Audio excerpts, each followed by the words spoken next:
최고의 가치 하나님의 말씀이라는 제목으로 은혜 말씀을 나누겠습니다.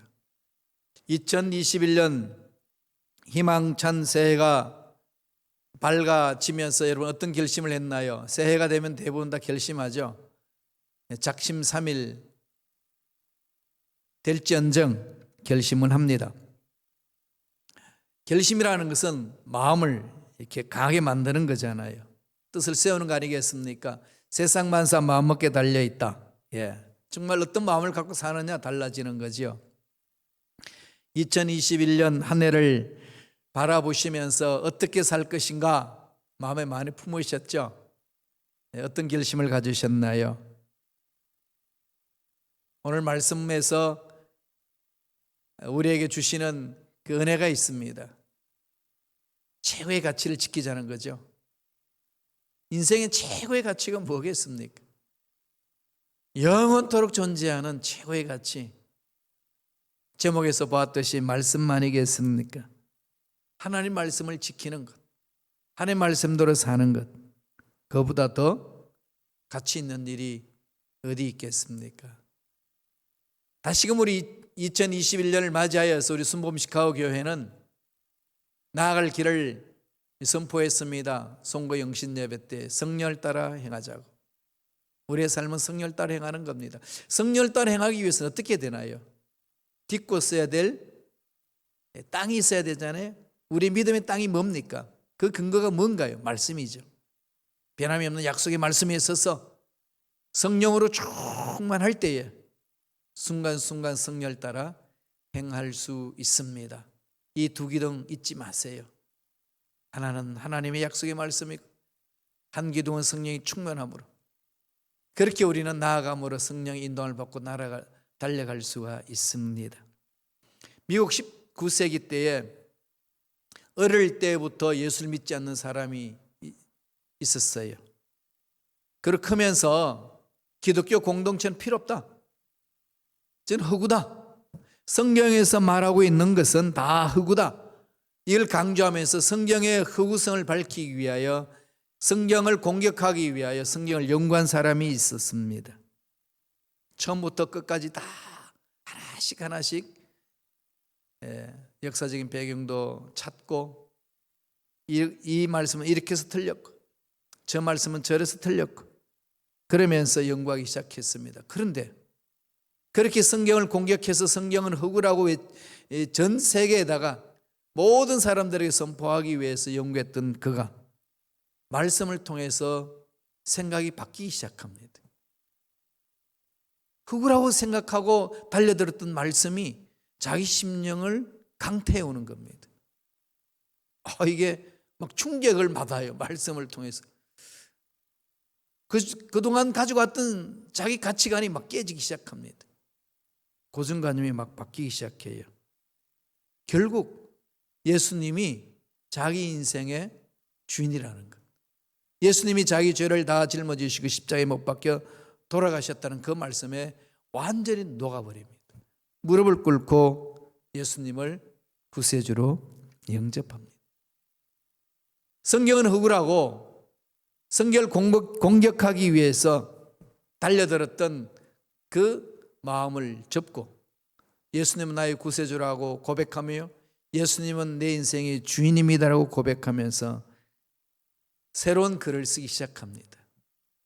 많은 사람들이 영감을 준 책이었고 많은 사람들의 감동을 준 책이었고 많은 사람들이 예수를 믿고 돌아올 수 있도록 만드는 소설을 썼습니다. 명작, 그게 뭔지 아시나요? 배너를 쓴 루 윌리스입니다.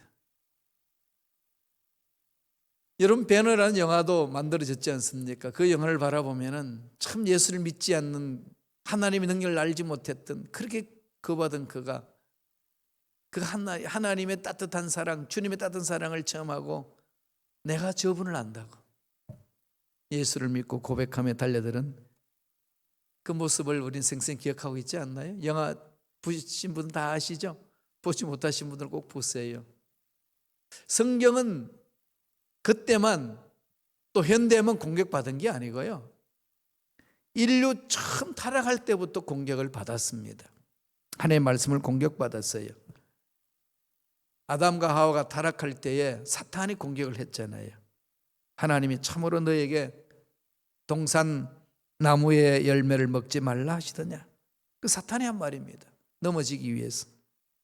너희가 먹는 그날에 너희 눈이 밝아져서 하나님과 같이 되고 선악을 알게 하는 줄 하나님이 아시기 때문에 그럼 미리 막은 거야. 미혹을 합니다. 하나님의 백성들이 넘어질 수 있도록 그때서부터 공격해온 마귀들이 지금도 끊임없이 말씀을 공격합니다. 그런데 인류 역사 속에서 성경을 공격해가지고 승리한 사람은 한 명도 없습니다. 다 꼬꾸라졌습니다. 왜 그럴까요? 그 말씀은 능력이 있기 때문에. 공격하면 할수록 공격해오는 사람이 꼬꾸라지는 그런 놀라운 능력이 있기 때문에 그렇습니다. 오늘 읽었던 시편 19편도 다윗이 고백합니다. 하나님의 말씀의 능력은 이런 것이 있다고.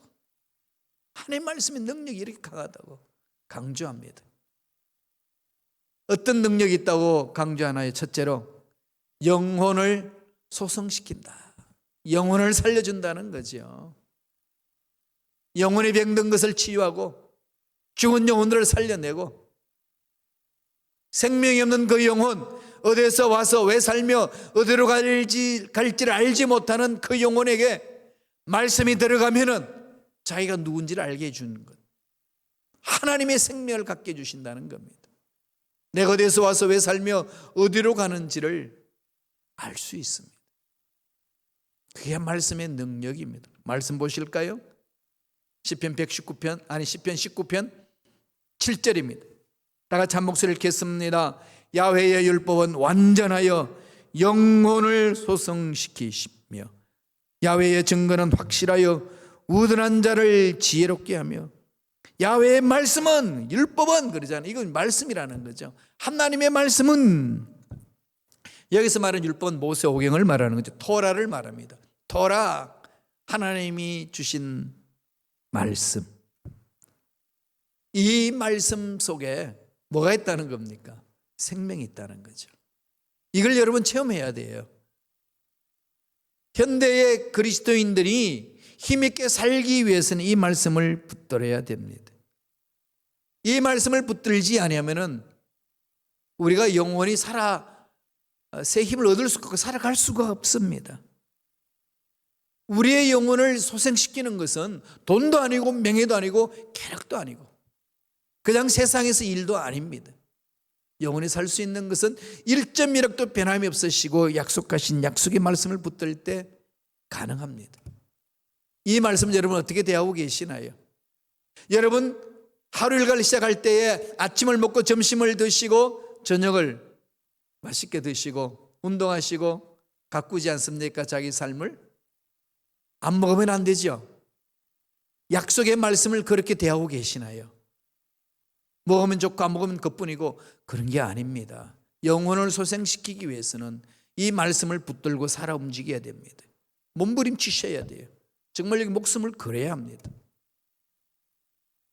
왜 일하느냐고, 왜 열심히 회사 다니고 사업을 하느냐고 그런 돌아오는 소리 그런다. 목사님 다 먹자고 하는 겁니다. 맞아요. 먹자고 하는 거죠. 먹는 거 정말 중요하잖아요. 안 먹고 살 수가 없잖아요.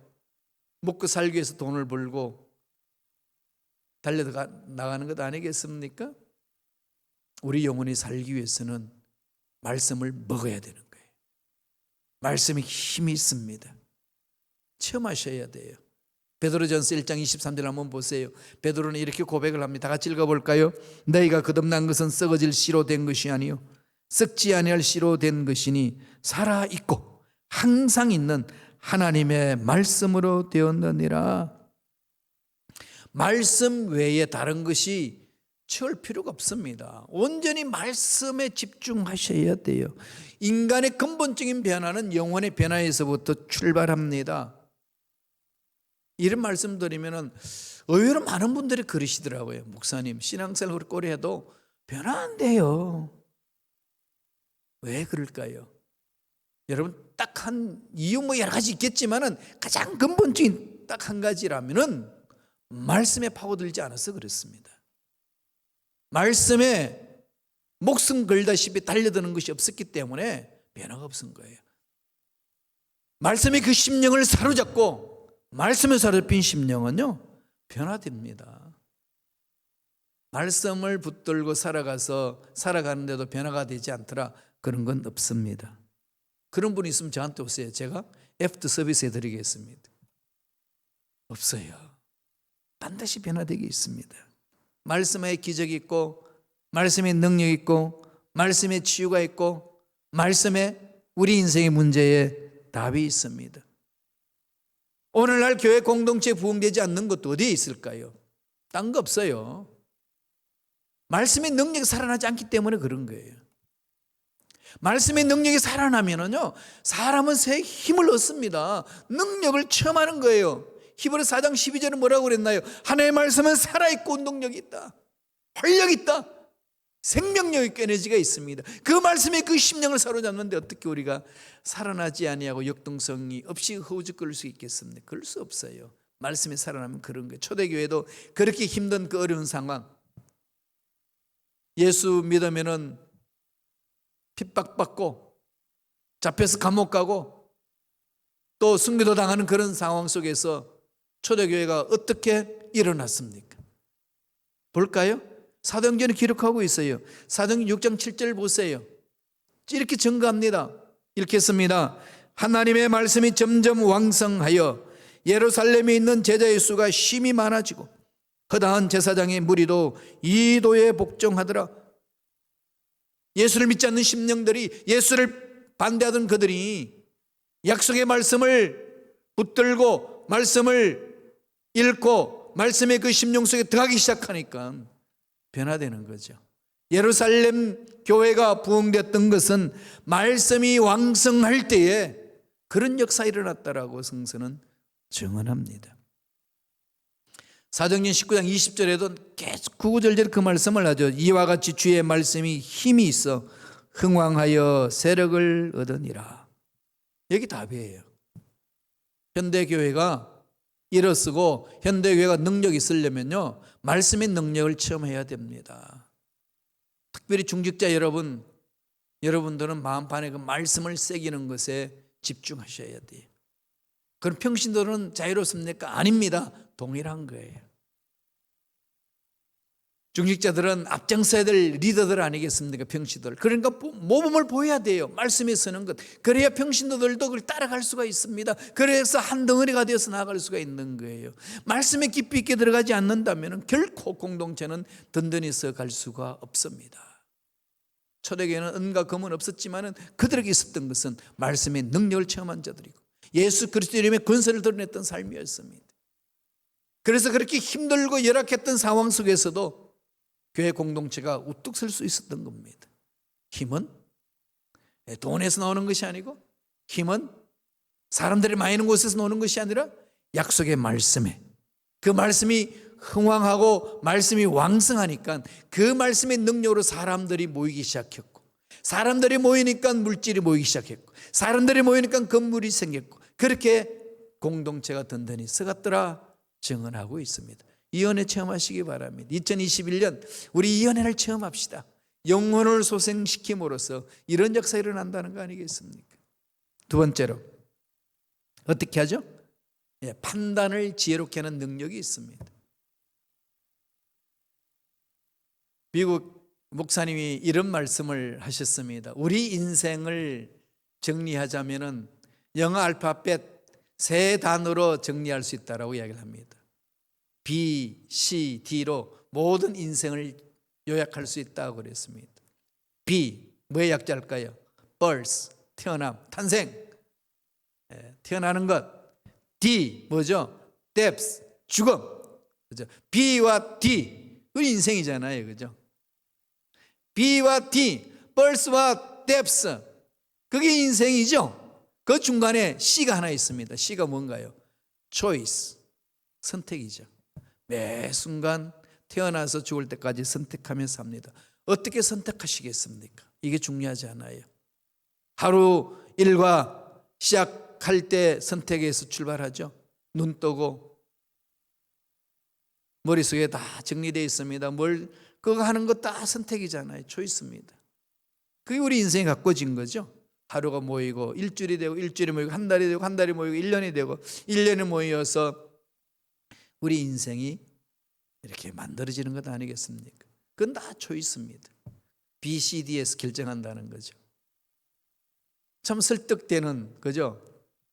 납득이 되는 그 얘기입니다. 그 판단할 때에 지혜롭게 잘 해야 돼요. 그 판단이 지혜가 없으면 엉뚱한 것을 판단해서 낭패를 당할 때가 많이 있지 않습니까? 그렇게 판단할 수 있는 지혜 누가 주죠? 하나님. 어떻게 해요? 보이지도 않고 만지지도 못하는 하나님 어떻게 줍니까? 하나님 하신 말씀, 성경이 살아있는 하나님의 말씀이 우리 심령을 사로잡을 때에 그런 올바르게 판단할 수 있는 지혜를 주신다는 거죠. 오늘 시편 19편 7절에는 이렇게 이야기를 합니다. 다 같이 읽겠습니다. 한 목소리 읽습니다. 야훼의 증거는 확실하여 우둔한 자를 지혜롭게 하며, 하나님의 말씀의 증거는 확실한 거죠. 불확실하지 않습니다. 불확실한 미래, 불확실한 인생에 대해서 확실하게 던져주는 거죠. 그러잖아요. 태어남과 죽음 사이에 말씀을 선택하며 산다. 선택할 수 있는 지혜를 준다. 우둔한 자를 어떻게 한다고요? 지혜롭게 한다. 하나님의 지혜는 무궁무진한 것 아니겠습니까? 과학자들이 아무리 이 연구하고 발명하고 과학 문명을 부흥시킨다 할지라도 그 모든 것은 누구 손에 있습니까? 하나님 손에 있는 거죠. 하나님의 창조의 원리를 연구하는 거 아니겠어요? 하나님의 지식보다 강한 자가 누가 있습니까? 하나님의 지혜보다 더 강한 자가 누가 있겠습니까? 하나님의 지혜 어디에 담겨있다고 성서는 가르치나요? 말씀에 있습니다. 여러분 이 말씀 능력을 체험하셔야 돼요. 좀 우리가 말씀에 한번 매달려 봅시다. 말씀에 목숨 걸다시피 한번 도전해 봅시다. 몸부림치면 달려가 봅시다. 목사님 읽으면 잠이 와요. 그러다 한번 도전해 보세요. 매달려 보세요. 정말로 상상할 수 없는 능력을 체험할 겁니다. 역사 속에서 많이 증거하고 있잖아요. 야훼의 증거는 확실하다. 확고하다는 거죠. 흔들리지 않는다는 거죠. 어떤 환경이 와도 흔들리지 않고 달려갈 수가 있습니다. 확실성, 하나님이 주시는 거잖아요. 우둔한 자가 뭐죠? 이 열린 문이다 이러는 거예요. 분별력 없이 아무거나 선택할 수 있는 자라는 겁니다. 이것도 좋고 저것도 좋고. 그런데 이런 자를 어떻게 하신다는 거죠? 지혜롭게 한다. 참된 지혜를 주시는 거죠. 이 시대는 정말로 지혜가 필요합니다. 여러분 인터넷 들어가면 수많은 지식과 정보가 있잖아요. 그런데 그 수많은 지식의 정보들 무엇이 선하고 무엇이 약한지 어떻게 합니까? 분별을 하셔야 돼요. 분별하려면 지혜가 필요합니다. 하나만 듣고 말하면 틀린 거예요. 이것도 듣고 저것도 듣고 여러 가지로 종합해서 분별을 해야 되잖아요. 그러려면 뭐가 필요할까요? 지혜입니다. 그래야만 올바른 길로 갈 수가 있는 거지요. 정말로 지혜가 필요한 때가 이때입니다. 그런데 그 지혜를 어디서 얻나요? 하나님이 주시는 지혜 아니고는 감당할 길이 없습니다. 하나님 분별할 수 있는 능력을 주시고 선택할 수 있는 능력을 주시고 지혜롭게 잘 감당하여 주옵소서. 우리 하나님의 말씀을 붙들고 기도하면서 나아갈 타님은 믿음 보시고 허락해 주시는 거 아니겠습니까? 그 말씀 안에 깊이 파고 들어갈 때 그런 지혜가 우리 속에 생긴다는 거죠. 8절 보실까요? 시편 19편 8절 다 같이 읽습니다. 야훼의 계명은 순결하여 눈을 밝게 하도다. 앞길이 깜깜한데 밝은 눈을 주셔서 보게 하는 거죠. 갈 길을 몰라서 허우적거리는 자에게 하나님은 이렇게 갈 길을 보여주시는 거 아니겠습니까? 여러분 차를 운전해 나갈 때 내비게이션으로 이제 이래저래 마음 놓고 달리잖아요. 그 내비게이션이 망가지면 못 가죠. 내비게이션 없으면 모르는 길을 찾아가기 힘들잖아요. 우리 인생길 내비게이션이 필요하잖아요. 그게 어디에 있나요? 말씀 안에 있습니다. 그 말씀이 우리의 갈 길을 밝혀주는 거죠. 깜깜한 이 상황 속에 하나님의 능력을 우리에게 부어주시사 영안을 밝혀주신다는 거죠. 9절을 볼까요? 시편 19편 9절은 이렇게 엎드리고 있습니다. 다 같이 읽겠습니다. 야훼를 경외하는 도는 정결하여 영원까지 이르고 야훼의 법도 진실하여 다 의로우니 진실하고 의롭다. 하나님의 판결하고 하나님의 결정되는 것은 잘못이 없다는 거지요. 세상의 법정은 정말로 잘못이 얼마나 많은지 모릅니다. 그죠? 유전무죄라는 말을 많이 쓰잖아요. 돈 있는 사람 편에 다 써가지고 분명히 죄가 있는데도 죄가 없다고 선포하는, 돈 먹고 그렇게 말하는 법정, 그건 잘못된 거죠. 세상이 그런 일들이 많이 있습니다. 그러나 하나님이 말씀하시는 이 법은, 하나님의 약속의 말씀은 변함이 없습니다. 잘못되지가 않습니다. 최종적으로 내리는 판결은 진실하다, 진리가 된다. 그리고 우리는 말씀에 목숨을 거는 거 아니겠습니까? 주야로 말씀을 묵상하시고 말씀을 암송하시고 말씀을 읽으시고 말씀을 손으로 써보세요. 살아있는 그 말씀을 체험할 수가 있습니다. 도대체 목사님 무슨 말 하는지 모르겠습니다 라고 그렇게 지금 반문하고 계시는 분이 계신다면은 여러분 한번 도전해 보세요. 정말 제가 추천합니다. 제가 몸이 아파서 힘들고 어려웠을 때에 10대 말이에요. 너무 고통스럽고 너무 괴롭고 인생 살 맛도 없고 왜 사는지도 모르겠고 그럴 때 저는 말씀을 암송했습니다. 말씀을 암송해 나갈 때에 그 말씀에 살아있는 은혜를 체험했습니다. 이루 말할 수 없는 용기가 막 솟아나고 막 소망이 일어나는 거예요. 살 소망이 솟아나는 거예요. 환경은 바뀐 것 하나도 없는데 그 말씀의 능력이 제 마음을 사로잡고 그렇게 용기를 불어넣어주고 소망이 생기게 만들어 주셨어요. 그래서 말씀 인도하는 대로 따라가서 여기까지 온 것 아니겠습니까? 말씀의 능력 우리를 지혜롭게 만듭니다. 달려가 보세요. 지혜가 부족해서 어리석습니다. 그렇게 말씀하지 마시고요. 지혜가 부족하거든 후히 주시고 꾸짖지 않은 하나님께 구하라 그랬습니다. 하나님께 달려면 하나님 주시거든요. 후히 주시잖아요. 후히 주시잖아요. 그 말씀 안에서 승리하는 정말로 지혜로운 자로 살아가시기를 축원합니다. 마지막 세 번째로 그 말씀은 어떻게 할까요? 우리 마음을 기쁘게 합니다. 참 기쁠 수 없는 세상, 답답하고 짜증나고 고통스럽고 정말로 힘들고 어려운 상황 속에 하나님은 우리에게 말씀을 주시사 기쁘게 해주시는 거죠. 우리의 이 기쁨은요 세상이 주는 거 아니에요. 하나님이 주시는 기쁨입니다. 영원한 거죠. 사도 바울도 복음을 전하다가 매 맞고 옥에 갇혀 있을 때에 정말로 인간적으로 생각하면 얼마나 처량하겠습니까? 그죠? 60이 넘어서 일평생 주를 위해서 달려왔는데 주님 결과가 이겁니까? 도대체 어찌하여 날 이렇게 내던지십니까? 라고 자기 상황을 바라본다면 정말로 초래했을 겁니다.